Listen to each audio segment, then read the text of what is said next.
네. 대본을 잊었어요. 죄송합니다. 빨리 칠 길이 없나? 일을 만들어야 되겠네요.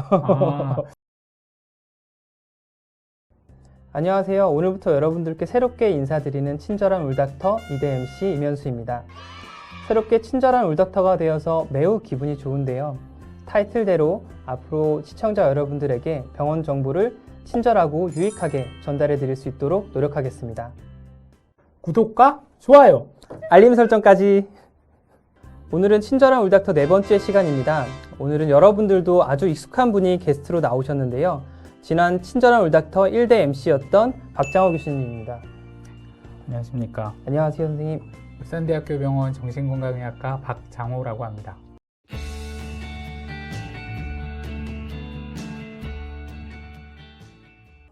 지난 시간까지 MC 자리에 계시다가 이렇게 게스트로 나오시니까 상당히 어색해 보이는 부분이 있습니다. 네, 전 개인적으로 참 편한데요.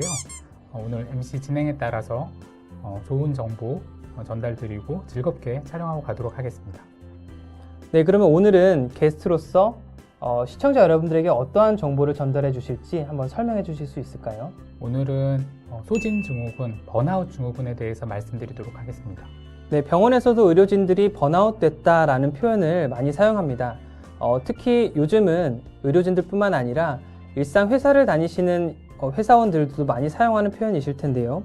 오늘은 이러한 번아웃 증후군에 대해서 박장호 교수님과 함께 이야기를 나눠보도록 하겠습니다. 네, 코로나 사태가 햇수로 3년을 넘어가게 되면서 일상생활 속에서 번아웃 증후군을 호소하는 사람들이 상당히 많이 늘어나고 있습니다. 번아웃 증후군은 어떤 증후군인가요? 번아웃 증후군은 1970년대 마약 중독자들의 진료소에서 일하던 임상가들이 경험하는 좌절감, 무력감, 개인의 헌신, 의욕 저하 등을 최초로 기술하면서 알려졌고요. 이후에 학자들이 냉소적 태도, 정서적 고갈, 개인의 성취감 저하와 업무 효능감 저하, 이렇게 세 가지 요인으로 정의를 하였습니다. 번아웃 증후군은 완벽주의적인 성향이 크거나 또는 경쟁적이거나 또는 외부적인 인정에 많이 노력하는 사람들이 좀 더 취약한 것으로 알려져 있습니다. 코로나 사태 초반에도 일상생활에 제약이 생겼을 때 많은 개인이나 단체들이 여러 가지 코로나 블루라든가 이런 것들을 호소하고 있었는데요. 네. 코로나 블루와 번아웃 증후군은 어떻게 차이가 있는 것인가요? 네, 코로나 우울이라고도 이제 부를 수 있겠고, 코로나 대유행 시기에 우울감, 무력감을 경험하는 것을 말할 수 있겠습니다. 그보다는 번아웃 증후군은 직무를 맡는 도중에 경험하게 되는 극심한 심리적 피로감이라고 볼 수 있겠습니다. 직무가 과도하게 반복하게 되면은 업무와 개인 사이에서 소외가 일어나고, 이런 것들이 만성적이고 과도하게 일어나면 번아웃 증후군이 발생하게 됩니다. 현재 상황에서 보자면 일선에서 환자들을 돌보는 의료진들, 병원에서 근무하는 직원들, 또는 공무원들, 교사들, 또는 사회적 거리두기 등을 통해서 가사노동이 늘어난 주부들이 주된 대상이 될 수 있을 것 같습니다. 네, 코로나 블루는 현 상황에 대한 우울감이라면 번아웃 증후군 같은 경우는 반복되는 과도한 업무가 지속되면서 이런 부분이 만성화됐을 때 나타나는 무력감과 본인이 소진되는 것임을 설명해 주셨습니다. 번아웃 증후군은 우리 일상생활에서 어떠한 영향을 미치게 되나요? 네, 번아웃 증후군은 심리적인 영향부터 시작해서 다양한 영향을 미치게 되는데요. 우울, 불안, 불면, 또 알코올 중독과 같은 심리적인 어려움과 관련되어 있다고 알려져 있고요. 신체적으로는 두통, 근육통, 전신 피로, 그 다음에 당뇨라든지 대사증후군과도 관련이 되어 있다고 알려져 있습니다.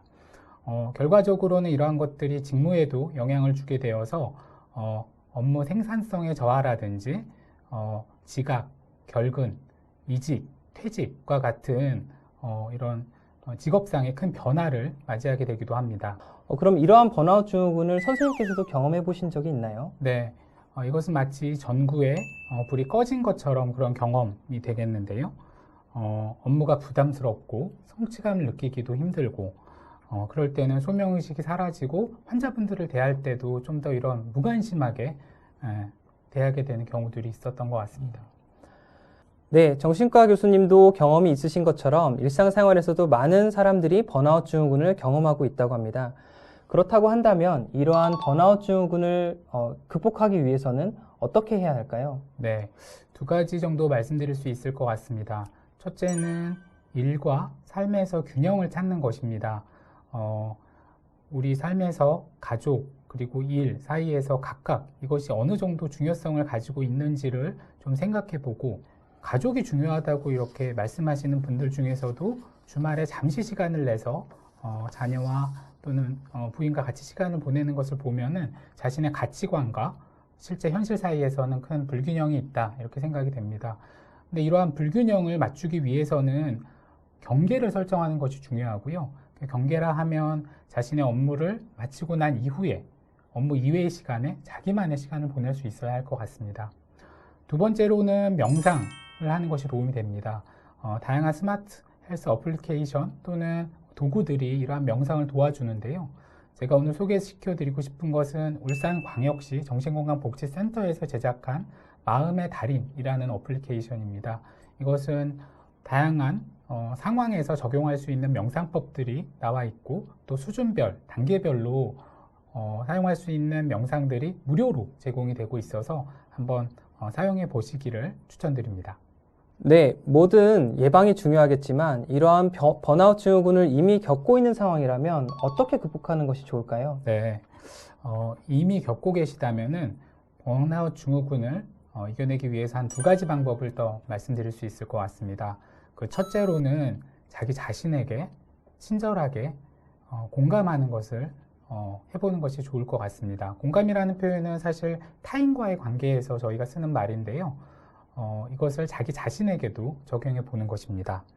나의 기대가 지나치게 이상적이지 않은가, 이 기준이 엄격하지는 않은가, 현실적으로 가능한가, 또는 남의 시선이나 남의 생각, 판단에 너무 중요성을 많이 부과하고 있지는 않은가, 이런 것들을 좀 판단할 필요가 있을 것 같고요.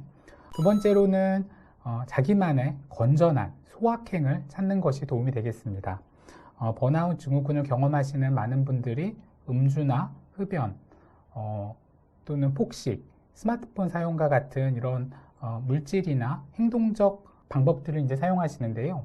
이러한 방법들이 자기 보상적인 측면들이 있어서 일시적으로는 도움이 되겠지만 장기적으로는 크게 도움이 되지는 않습니다. 그래서 자기만의 방법이 필요하고요. 각자만의 방법이 있을 것 같습니다. 뭐 예를 들자면 커피를 내린다든지 또는 빵을 굽는다든지 요리를 해본다든지 마음이 맞는 어떤 대인관계 상에서의 어떤 대화를 해본다든지 이러한 것들이 있을 수 있겠고, 자신의 취미나 관심사 이런 것들을 같이 공유할 수 있는 사람들과 모임도 도움이 됩니다. 즉 개인만의 방법이 좀 필요할 것 같습니다. 네, 번아웃 증후군을 이겨내기 위한 방법도 함께 알아보았습니다. 친절한 울닥터 초대 MC인 만큼 친절하고 아주 상담받는 것처럼 설명해 주셔서 너무 감사합니다. 오늘 시청자 여러분들께 마지막으로 한 말씀 부탁드리겠습니다. 네, 친절한 울닥터를 시청하시는 여러분들도 자기 자신에게 친절하게 공감하면서 지내셨으면 좋겠고요. 자기 주변에 감사하고 부정적인 정서보다는 긍정적인 정서에 좀 더 집중하면서 지내셨으면 좋겠습니다. 네, 말씀 감사드립니다. 오늘 친절한 울닥터는 여기까지입니다. 다음 화에도 더 유익한 주제로 여러분을 찾아뵙도록 하겠습니다. 다음에 또 만나요.